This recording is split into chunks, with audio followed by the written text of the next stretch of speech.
항상 많은 열매를 맺도록 힘쓰자. 임진왜란 때에 이순신 장군에 의해서 우리나라는 일본에게 거의 빼앗겨가는 순간에 다시 전화위복의 기틀을 마련하고 결정적으로 이순신 장군의 그 지혜와 공로, 그의 노력에 의해서 또한 그를 따르는 장수들과 수병들의 도움으로 또한 그 주변에 살고 있는 많은 주민들이 협력하여서 결국은 우리나라는 일본을 물리칠 수가 있었습니다. 이순신 장군에 대한 내용을 우리가 살펴보게 되면은 이순신 장군이 해전에서 23번 싸워서 23번 다 이겼다라고 하는 그 같은 놀라운 결과를 이순신 장군은 내었습니다. 23전 23승, 23전 23연승이죠. 이와 같은 승리를 계속 이어갈 수 있었던 비결이 무엇일까요? 이순신 장군의 특징을 보게 되면, 전술과 전략의 특징을 보게 되면요, 이길 준비가 될 때까지 기다리는 거예요. 이길 준비가 될 때까지 기다리는데 그동안에 철저히 분석합니다. 아군도 분석하고 상대 적군도 분석하겠죠. 그런 분석에 의해서 철저히 대비하고 훈련하면서 준비합니다. 그런 시간을 통해서 이순신 장군은 앞으로 있을 결전, 해전을 기다리고 준비한 것이죠. 우리가 이순신 장군에 대한 역사 드라마를, 대하 드라마를 봤을 거 아니겠습니까? 그때 보면은 많은 주변에 있는 동료급이나 부하 장수들 중에 불평을 하고 답답해하는 경우가 있습니다. 왜 이렇게 준비를 해야 되느냐? 전쟁의 기미도 없는데 왜 우리가 이와 같이 힘들게 준비를 해야 되느냐? 뭐 등등등. 어떤 경우는 지금 나가서 싸우자고 하는데 이순신 장군은 지금은 때가 아니다라고 합니다. 그래서 동료급 부하 장수들로부터 또한 수병들로부터 원성을 듣기도 하는 거 아니겠습니까? 이순신 장군은 날씨도 분석하고, 날씨도 분석했죠. 날씨에 따라서 바람과 비의 영향, 그리고 또한 조류의 상태까지 다 파악을 하는 거 아니겠습니까? 바람과 물살의 흐름과 변화를 철저히 분석하고, 그런 분석한 데이터 자료를 이순신 장군은 활용했습니다. 이용했습니다. 틈틈이 척후병이나 스파이들을 보내서 첩보 활동을 철저하게 하면서 그들로 인해서 얻은 정보를 기틀로 해서 해상작전과 준비태세에 적극적으로 활용하였습니다. 철저한 지형을 분석해서 불리한 지형에서는 불리한 지형과 지역은 피하고, 오히려 조선 수군에게 유리한 지형과 지역으로 왜군 함선을 유인하여서 해상 전투를 했습니다. 그래서 주변 사람들은 답답해하고 왜 지금 싸워야 되는지, 왜 지금 싸우지 않고 기다려야 되는지를 이해할 수가 없었습니다. 이와 같이 한 사람의 훌륭한 지도자가 있을 때 그 한 사람의 영향력에 의해서 우리나라 조선이 멸망의 콰패까지 도달했을 때 그나마 살아날 수 있는 기틀이 준비된 것입니다. 이와 같은 지형과 지형을 잘 연구해서 활용하는 것이 하깃진이라고 하는 전술을 사용한 해전이죠. 한산대첩인가요? 전투하기 직전에 도망가면서 수군이 나오게 하고 나온 다음에 넓은 바닷가에 우리나라 함선들이 배치돼서 함포를 쐈기 때문에 효과적으로 이길 수가 있었습니다. 그래서 세계 4대 해전에 포함된다고 할 정도로 이 하객진을 통해서 한산대첩에서 큰 승리를 이루었습니다. 적군이 움찔해서 나오지 않으면 워낙 이순신 장군의 그 기세에 눌려서 여러 번 패배하다 보니까 일본군들이 바다 위로 배를 띄우지 아니하고 포구에 숨어서 포구 위에 있는 산 언저리에 대포를 설치해서 수군이 들어오지 못하도록. 우리나라 이 서해안은 해안이 낮잖아요. 그리고 조수 간만해차가 심해서 여차면은 잠시 체류하다가는 배가 바닥에 닿아가지고 움직이도 못하는 그런 상황이기 때문에 아무리 해군이 뛰어나다 할지라도 포구 가까이 올 수는 없는 것이 아니겠습니까?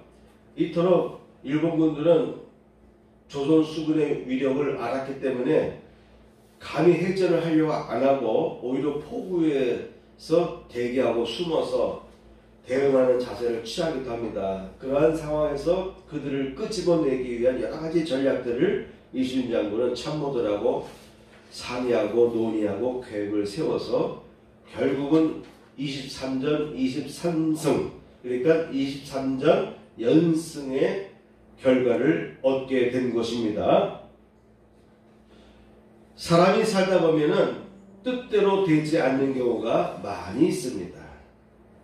사람이 살다 보면은요, 내가 원하는 대로, 내가 하고자 하는 대로, 내가 계획 세운 대로, 내가 준비한 대로 되지 않는 경우가 많이 있습니다.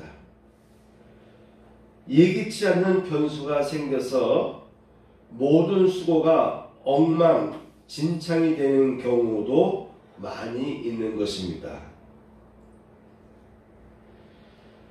그래서 매사에 꼼꼼하게 철저하게 기다리고 준비하고 분석하고 대응하는 그와 같은 일들을 이순신 장군은 다른 모든 사람에 비해서, 다른 모든 지도자에 비해서 탁월하게 잘 했다라고 하는 것입니다. 항상 열매를 많이 맺도록 힘쓰자.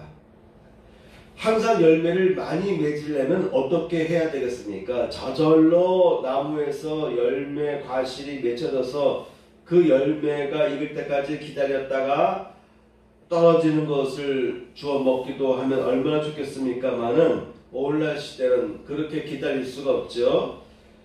빨리 자라게 하고 또한 태풍에서도 보호를 해야 되고, 그렇죠? 모진 비바람과 냉해로부터 보호해야 되고, 그래서 비닐하우스를 치기도 하고 비닐하우스에 난방 기능까지 작동시키지 않습니까? 모든 것을 철저하게 데이터를 이용하고 모든 우리가 동원할 수 있는 기기들을 다 동원해서 운영할 때 농업에서 좋은 결과를 얻을 수가 있습니다. 그와 같은 좋은 결과를 얻기까지는 많은 노력을 해야 되죠. 그래서 함부로 귀농해가지고 농사 짓다 보면은, 준비 안 하고 귀농해서 농사 짓다 보면은 많은 분들이 실패하는 거 아니겠습니까? 실패함으로 인해서 돈도 많이 까먹고, 그렇죠? 종자를 많이 수백 종자, 수천 종자를 사가지고 심었는데 농사 기법을 잘 몰라가지고, 또한 여러 가지 악조건에 의해서 예기치 못한 환경으로 인해서 그 모든 수고가 다 수포로 돌아가는, 병들어 죽거나 말라 죽거나 등등 해서요. 어떤 경우는 수확을 할 정도로 결실도 잘 익었고 풍성한 결실이 준비되어 있는데 물가가 떨어졌어. 그렇죠? 갑자기 물값이 떨어지거나 등등 해서 농사를 위해서 투여한 비용보다는 수고해서 얻을 수 있는 수입이 적어요. 그래서 예전에 보면은 긴장 때 보면은 많은 분들이 배추를 갈아엎잖아요. 그 일일이 따가지고 판매하기 위해서는 노동력이 필요한데 사람을 사서 써서 따가지고 화물에 싣고 보내야 되는데 돈이 오히려 손이 되는 경우가 있죠. 그래서 갈아엎지 않습니까? 방울토마토도 잘 된다니까 전국적으로 방울토마토 했다가 이거 수확을 해가지고 출하해서 판매하는 비용이 더 손해볼 것 같으니까 기계로 땅을 갈아엎는 경우도 있지 않습니까? 이와 같이 농사조차도 예전에는 할 일 없으면은 농사나 짓지 뭐 이랬는데 농사도 전문적인 지식을 우리가 훈련받고 준비하지 않으면 결국 실패할 수밖에 없고, 실패한다는 말은 그 말은 그가 준비했던 모든 자본이 바닥나기 시작한다는 것이죠. 흔히 알고 있는 농사도 이와 같이 철저하게 준비하지 않으면 큰 낭패를 볼 수밖에 없는 것입니다. 오늘 제목이죠. 항상 열매를 많이 맺도록 힘쓰자. 그래서 제가 오늘 이수진 장군에 대한 예를 여러분들과 같이 나눈 것입니다. 우리 크리스찬들이 살아감에 있어서 하나님은요, 그의 자녀와 백성들이 풍성한 열매를 맺기를 원하십니다. 그런데 우리의 삶의 환경 조건은 결코 녹록지 않습니다. 그렇게 만만하게 볼 수가 있는 상황이 아닙니다. 저는 가끔 뉴스를 보면서도 전세 사기 뭐 이런 내용이 나오면은 가슴이 철컥 예? 가슴이 철렁철렁 거립니다. 왜냐하면 당장 저희도 두 아들 있잖아요. 나름대로 집을 장만하려면은 사야 되는데 뉴스에 보니까는 수도권이나 어디 등등 보면은 젊은 세대들이 나름대로 그래도 대출 받아가지고 아마 연립주택이나 뭐 이런 데 들어갔는데 주인이 바뀌면서 어떤 경우는 이중적으로 계약을 하고 어떤 경우는 사기를 당해서 주인이 아닌 사람과 계약을 해서 그 비용을 다 날리는 경우도 있고, 어떤 사람은 많은 세입자들과 계약을 해놨는데 그가 부도났을 때에 그 세입자들이 받을 돈이 없는 경우, 그런 내용들 보면은 저도 이제 자녀들이 있다 보니까 걱정돼요. 근데 그들의 내용을 보게 되면요, 부동산을 끼고 하면은 중개를 끼고 하면은 여러 가지 보호를 받는다고 하는데도 그런데도 속는 경우, 사기당하는 경우. 그래서 부동산 사기하면 가슴이 철렁철렁 거릴 때가 있어요. 요새는 토지 대장도 믿을 수 없다, 뭐 그런 내용도 나오더라고요. 막상 집을 계약을 했는데 토지 계약이 나오지 않냐는 또 여러 가지 권리자들이 있어가지고 아주 난감한 일을 당하는 경우가 많습니다. 그래서 요즘 보면요, 금전 사기는 둘째치고 부동산 사기로 인해서 어려움 당하는 사람이 많습니다. 전세 사기, 위조 사기. 뭐 요즘에는 위조 사기에 대해서 별로 신경 안 쓰는데 예전에는 위조 사기들이 많았었죠. 투자 사기, 아주 객관적으로 공신력 있는 그와 같은 준비와 시설과 기반을 통해서 투자자들을 모으지만 결국은 투자 사기를 당하고, 또한 문자 결제로 인해서 사이버 스미싱 피해를 당하기도 하고요. 그래서 많은 사람들이 어려움을 겪고 있는 경우가 많이 있습니다. 그렇죠? 이렇듯 오늘날도 우리나라가 살기 좋은 나라, 안전한 나라라고 평이 되어 있는데 우리가 실질적으로 눈을 뜨고 보면은 이런 일들이 많이 있어요. 그래서 눈 뜨고도 당할 수밖에 없는 위험 요소들이, 지뢰들이 우리의 삶의 곳곳에 깔려 있습니다. 그러면 이수진 장군이 그와 같은 전쟁을 준비하고 대비하고 전투에서 승리하는 결과가 이어지기까지 그가 철저하게 준비한 것처럼 우리의 삶도 똑같이 그와 같은 준비를 하지 않으면 결국은 당할 수밖에 없고 어려움을 당할 수밖에 없고 그야말로 피눈물 나는 고통을 당할 수도 있는 것이 우리 주변의 환경에서 벌어지는 일들인 거 아니겠습니까? 그래서 많은 사람들은요, 사고를 당하고서야 그제서야 정신을 차리고 후회하는 사람들이 많이 있습니다. 여러분, 병을 얻어야 정신 번쩍 차려지죠. 그렇죠? 병이 찾아와야 그때서야 정신을 차리고 대비하는 경우가 많습니다. 요아집에 사는 골목가에 있는 분은 저랑 대화하다 보니까 산책하는 이야기를 하는데, 내가 여기 영운천 쪽을 내가 산책한다고 하니까 교회에서 걸어가가지고 영운천에서 시작해가지고 저기 김수영 양문점 방향으로 쭉 올라가면 용성 초등학교 지나가고 용성 중학교까지 가는 그 뒤에 수영장도 있죠. 그 뒤까지 갔다가 오기도 하는데 한 50분 정도, 왕복 50분 정도 걷기 운동을 합니다. 제가 이제 뛰는 운동을 못하니까 걷기 운동을 통해서라도 하려고 하는데, 그분이 하는 얘기가 왜 거기서 하냐고 그래요. 왜 그러냐 했더니, 이왕이면 걷는 거 좋은 공기 마시고 해야지 왜 거기 도로변에 매연 나오는데 거기서 하냐 이거예요. 당신 어디서 운동합니까 했더니 자신은 양궁장 가서 걷는다 이거예요. 새벽 6시에 가서 걷기도 하고 뭐 산성에서 산책하고 등산하기도 한다 그래요. 이유가 좋은 고기 마시려고 한다는 거예요. 아마도 제가 어떻게 듣기로는 아마 뇌출혈이었는지 뭐 폐인지 뭔지 모르지만 그로 인해서 몇 달 동안 고생했다는 얘기 들은 적이 있거든요.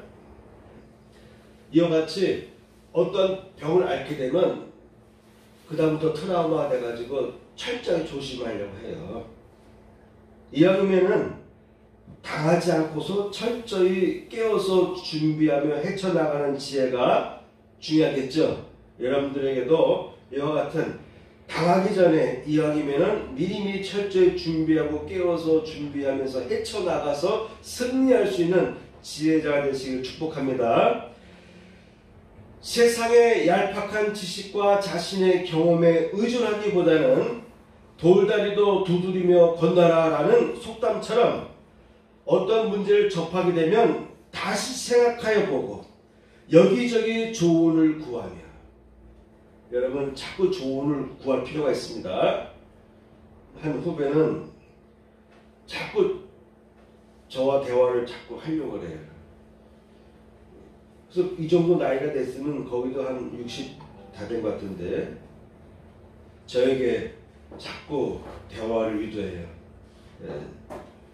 성령 사역에 대해서, 치유 사역에 대해서 자꾸 물어봐요. 본인 나름대로도 어느 정도 높은 수준에 도달해 있어요.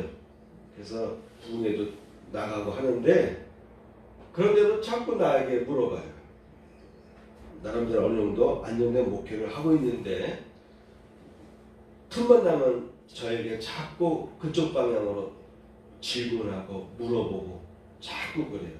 왜 그럴까요? 내가 이 정도 궤도에 도달했으면, 내가 이 정도 경험을 했으면, 이 정도 내가 위치에 있으면 됐다라고 생각하지 않고, 그래도 20년 전에 알고 있던 저 이성 목사님에 대한 영성을 아직도 잊지 못해가지고 틈만 나면 나에게 그 같은 이야기를 물어보고 조언을 구하고 그런단 말이에요. 그러니까 우리가 내가 갖고 있던 얄팍한 지식에 의존하는 것이 아니라 이왕이면 자꾸 두드려보는 거예요. 여기저기 자꾸 두드려보는 것입니다. 제가 주변의 동료 목사들, 친구 목사님들과 대화하다 보면 자꾸 물어봐요. 어떤 문제든 간에 목회에서 벌어질 수 있는 어떤 일들, 또한 여러 가지 문제점들에 대해서 서로 토의합니다. 상의합니다. 왜 그럴까요? 좀 더 지혜로운 방안을 찾기 위해서 자꾸 대화하고 물어보고 점검합니다.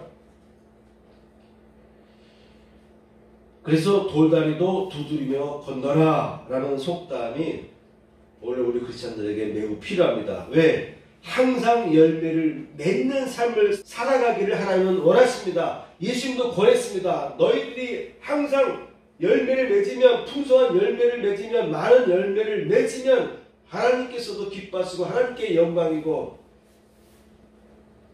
그렇기 때문에 너희들은 항상 열매를 맺어야 된다라고 예수님은 당부하신 것입니다.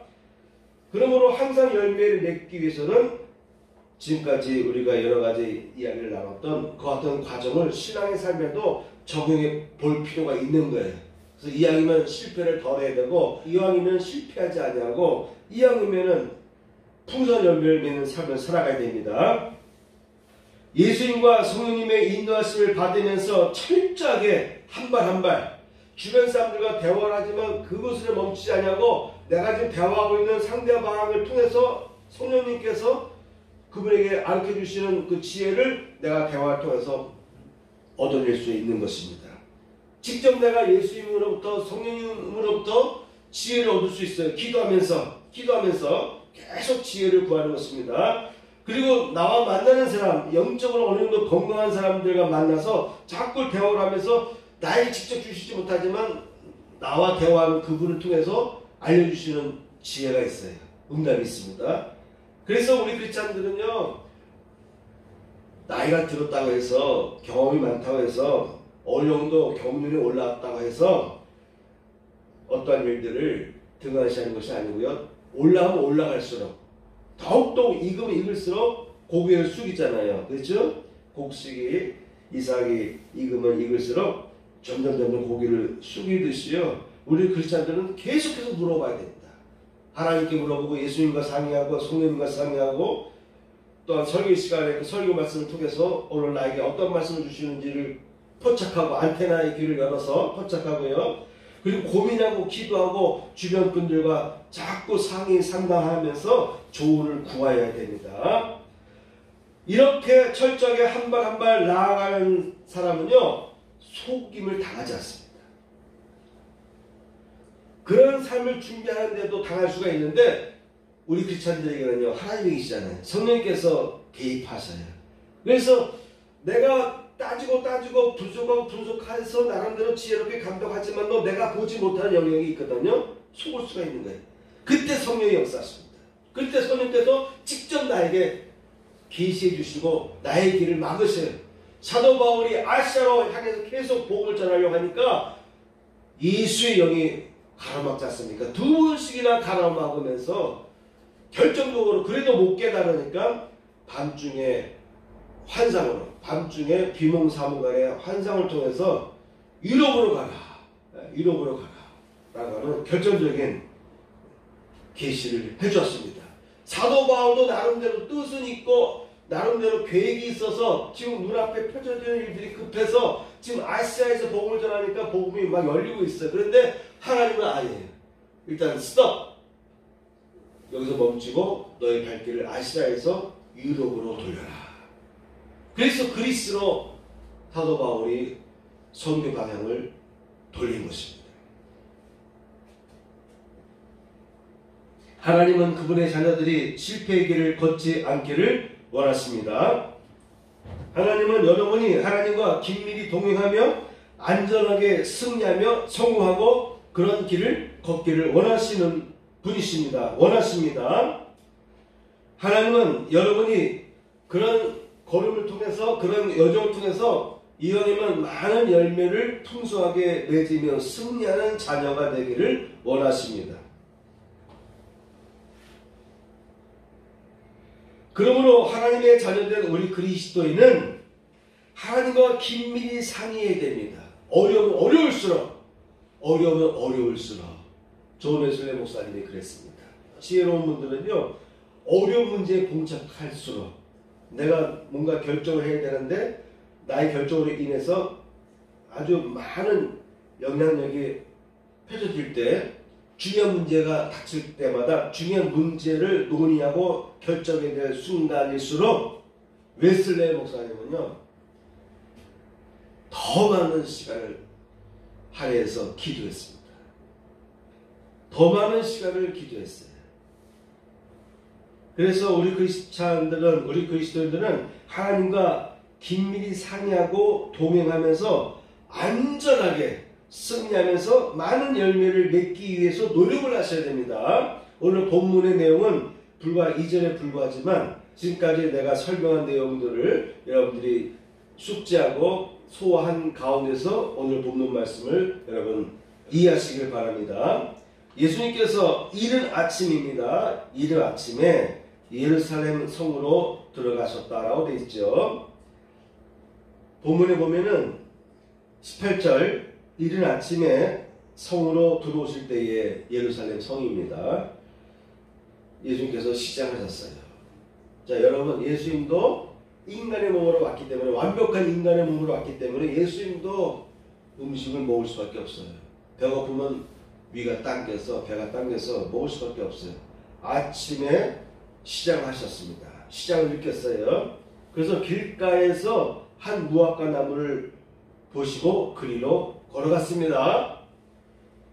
예수님께서 가신 목적은 무화과 나무에서 열매가 있을까 해서, 무화과 나무에 열매가 있으면 그걸 따먹으려고 허기진 것을, 시장한 것을 일단은 무화과 열매로 해결하려고 했습니다. 그래서 가까이 가보니까 잎사귀밖에 아무것도 없었습니다. 잎사귀밖에 아무것도 찾지 못하시고 라고 성경은 묘사하고 있습니다. 여러분, 이 말씀을 잘 이해하셔야 됩니다. 지금 무화과 나무에 갔더니 열매가 없고 잎사귀만 무성하게 있는 거예요. 그래서 나무에게 예수께서 명하셨습니다. 이제부터 영원토록 내가 열매를 맺지 못하리라 하시니 무화과 나무가 즉시 곧 마른지라. 이 무화과 나무가 무슨 죄가 있겠습니까? 네? 무슨 죄가 있겠습니까? 열매를 맺지 못했다고 해서 그 자리에서 마르기 시작했습니다. 잎과 줄기와 뿌리까지 마르기 시작해서 결국은 그 나무는 말라 죽게 되었습니다.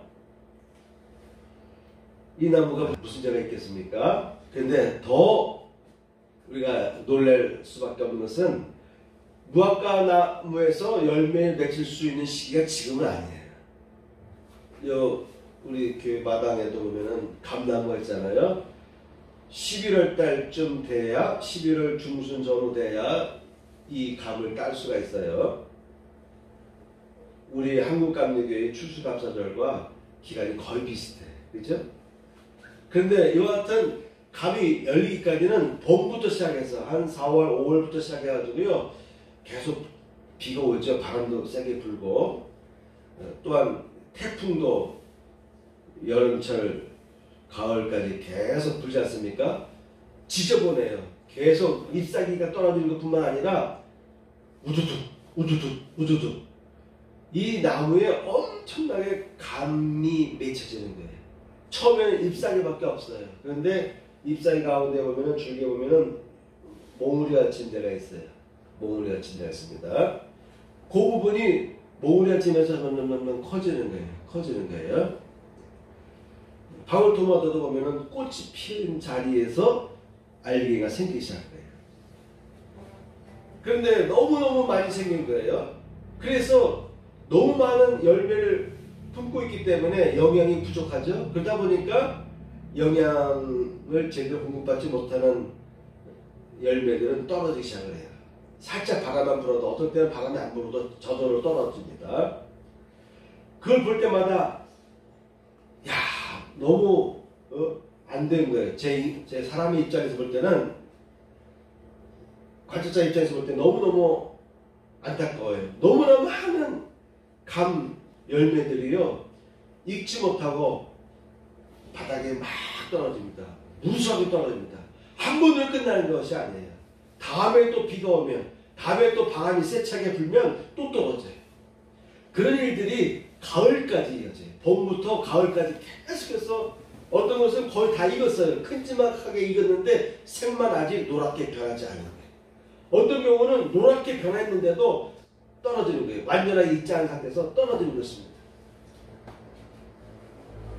그래서 열매를 보면은요, 바로바로 열매가 맺혀진 것이 아니라 거기서 꽃봉오리가 생기고, 꽃봉오리에서 딸기가 맺혀지기도 하고 방울토마토가 맺혀지기도 하는 거예요. 그 단계가 있어요. 근데 예수께서 지금 무화과 나무에게 가셨을 때 그 상황은 지금 무화과가 맺힐 시기가 아닌 거예요.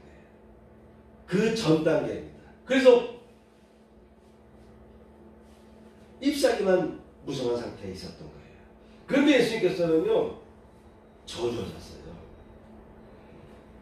이제부터 영원토록 내가 열매를 맺지 못하리라. 영원히 열매를 맺지 못하도록 저주를 하셨습니다. 왜 예수님이 이와 같은 행위를 하셨을까? 무화과 나무가 무슨 죄예요? 또한 시기적으로 아직은 무화과가 열매를 맺을 때가 아닌데도 예수 무화과 나무에 다가와서 줄 수 없는 열매가 맺어지지 않은 열매를 요구하시고, 이번에는 열매가 없다 해서 다시는 열매를 맺지 못하도록 저주하셨습니다. 이것은 우리에게 깨워줘 주시기 위해서 예수님께서 비유로 말씀하신 거예요. 나무가 무슨 죄가 있겠어요? 여기서 주시는 예수님의 교훈은 항상 열매를 준비하고 있어라. 나의 제자들은, 나를 따르는 믿음의 백성들, 믿음의 자녀들, 우리 크리스찬들은 항상 열매가 준비되어 있어야 된다는 것을 깨워줘 주시기 위해서 이와 같은 행위를 펼치신 것이에요. 무화과 나무가 잘못이 아닌 것이에요. 그만큼 예수님께서는 우리 크리스찬들에게 항상 너희들에게는 열매가 준비되어 있어야 된다, 이것을 강조하는 것입니다. 그래서 예수의 제자된 우리들은 열매를 항상 맺고 있도록, 맺어 있도록 준비하고 관리해 놓고 있어야 된다고 하는 것입니다. 이 다음이 아니라 지금은 형편이 어려워서 등등의 이유를 댈 수 있겠지만 예수님께서는 항상 열매를 맺은 상태가 되지 않으면 안 된다는 것을 우리에게 깨우쳐 주시기 위해서 이 무화과 나무에게 저주를 베풀었던 것입니다. 벌써 온갖 나물들의 새싹이 솟아나고 자라는 봄이 왔습니다. 오늘부터 사순절이 시작됩니다. 사순절 기간에는 더욱 말씀과 기도로 경건에 더욱 힘쓰는 성도가 되시기를 축복합니다. 아멘. 하나님 앞에서 예수님 보시기에 아름다운 열매를 맺기 위해 노력하기를 바랍니다. 이와 같이 좋은 나무마다 아름다운 열매를 맺고 못된 나무가 나쁜 열매를 맺나니, 좋은 나무가 아름다운 열매를 맺는다라고 예수님께서 밝히셨습니다. 여러분, 우리 모두는 다 좋은 나무예요. 좋은 나무. 그러므로 우리는 아름다운 열매를 맺기 위해서 노력하셔야 됩니다. 무릇 내게 붙어있어 열매를 맺지 아니하는 가지는 아버지께서 그것을 제거해 버리시고, 무릇 열매를 맺는 가지는 더 열매를 맺게 하려 하여 그것을 깨끗하게 하시느니라. 사람이 내 안에 거하지 않으면 가지처럼 밖에 버려져 마르나니 사람이 그것을 모아다가 불에 던져 사르느니라. 아버지께서 제하여 버릴 것이다. 열매를 맺지 아니한다면, 열매를 맺지 못하는 가지가 된다면 아버지께서 그것을 제하여 버릴 것이다. 사람들이 그것을 모아다가 불쏘시개로 쓸 수밖에 없다. 불에 사르게 된다. 이 말은 뭡니까? 하나님 아버지와 예수님은 그의 백성들, 그의 제자들이 열매를 맺으며 살아가기를 원하신다는 거예요. 열매를 맺지 못하면 이 무화과 나무가 말라 죽은 것처럼 나무들을 바깥에 모아놨다가 불로 태워버리고 만다. 불쏘시개로 쓸 수밖에 없는 존재로 전락된다는 것을 예수님께서는 강조하신 것입니다. 너희로 가서 열매를 맺게 하고 또 너희 열매가 항상 있게 하여 내 이름으로 아버지께 무엇을 구하든지 다 받게 하려 함이라. 열매를 많이 맺게 되면요, 무엇을 기도하든지 응답받는다는 것입니다. 예수의 이름으로 기도하는데 어떤 분에게는 계속 응답이 오고 어떤 분에게는 응답이 없는 경우가 있어요. 예수께서 말씀하십니다.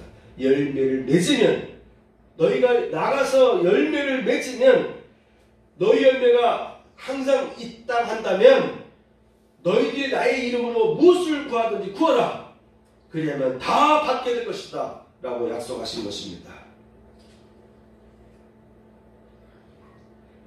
잠언서 11장 보면은 흩어 구제하여도 더욱 부하게 되는 일이 있나니 과도히 아껴도 가난하게 될 뿐이니라. 어떤 사람은요, 과도히 아껴도 가난하게 되는 사람이 있습니다. 그렇죠? 나름대로 아끼고 돈을 다 모았지만 사기를 당하거나 가족들에 의해서, 미국에 있는 어느 부호는요 100만장자 되었지만도 죽을 때는 천황에 죽었어요. 영양실조에 걸려 죽었습니다. 너무너무 아꼈는데 결국 죽은 원인은 영양실조로 죽는 경우가 있습니다. 또한 그 부를 탐해서 가족들이 오히려 죽도록 사고를 내게 할 수도 있죠. 근데 어떤 사람은요, 흩어서 부자해도 계속 물질이 다가오고 물질이 쌓이는 사람이 있습니다.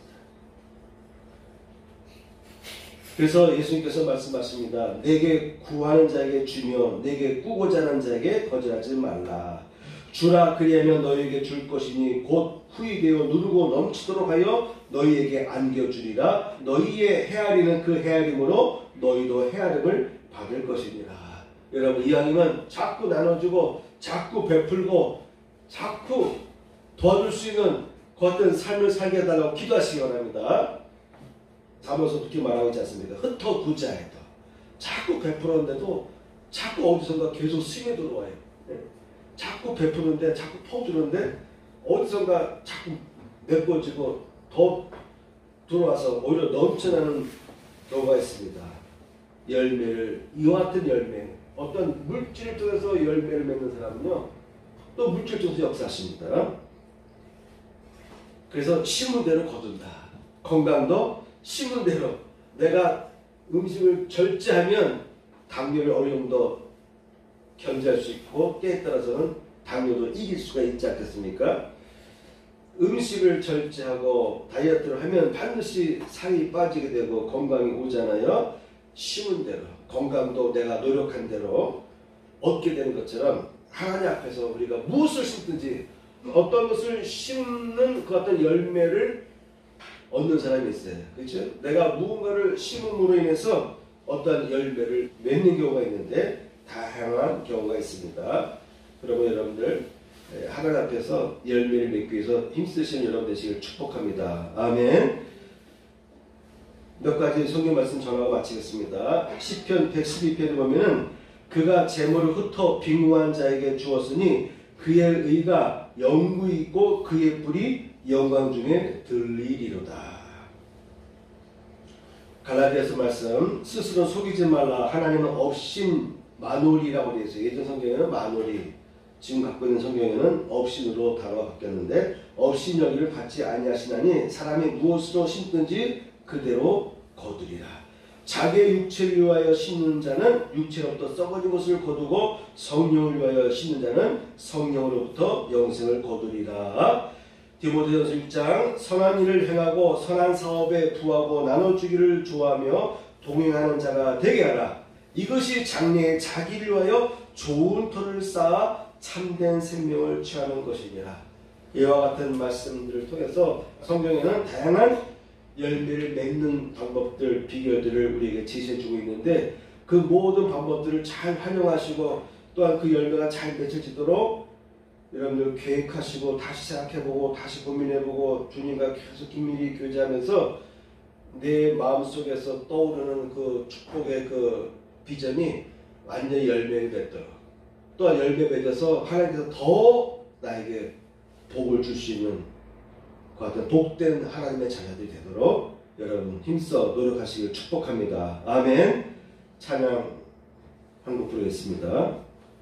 아름다운 마음들이 모여서 아름다운 마음의 열매들이 여러분들에게 맺혀지는, 많이 맺혀주시고 그로 인해서 하나님의 자녀로서의 풍성한 열매를 맺는 승리하는 삶을 살아가시길 축복합니다. 복된 삶을 살아가시길 축복합니다. 부르겠습니다.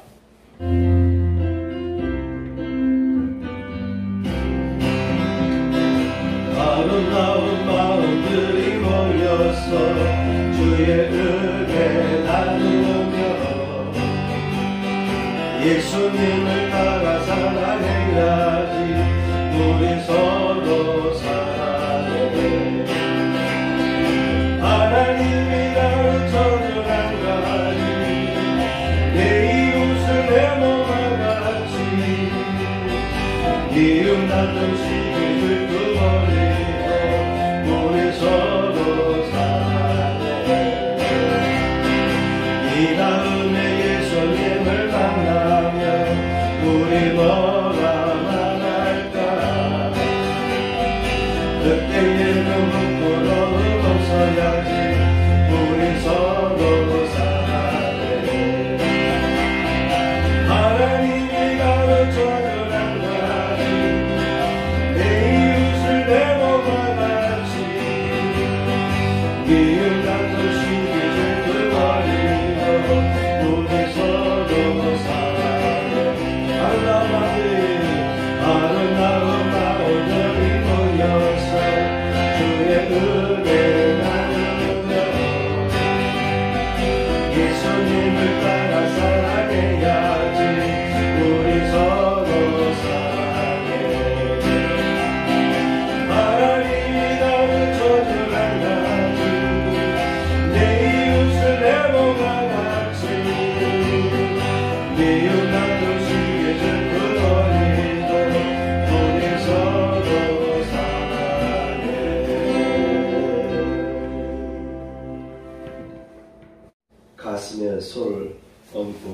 기도를 드리겠습니다. 하나님 아버지, 오늘도 하나님의 전면에 저희가 섰나이다. 이 시간 앞에 드린 아름다운 예물을 기억하시고 금양하여 주시며 11절 드린 가정 위에 11조의 복이 임하게 하여 주시고 주의 예물과 감사물을 복되게 하여 주셔서 한 주간도 풍성한 열매를 맺는 삶을 살아가시도록 축복하여 주옵소서. 이제는 우리 구주 예수 그리스도의 은혜와 하나님 아버지의 극자신 사랑과 성령님의 감동함과 역사하시니 이전에 참여한 성도들 위해 함께 하시기를 축복하옵나이다. 아멘.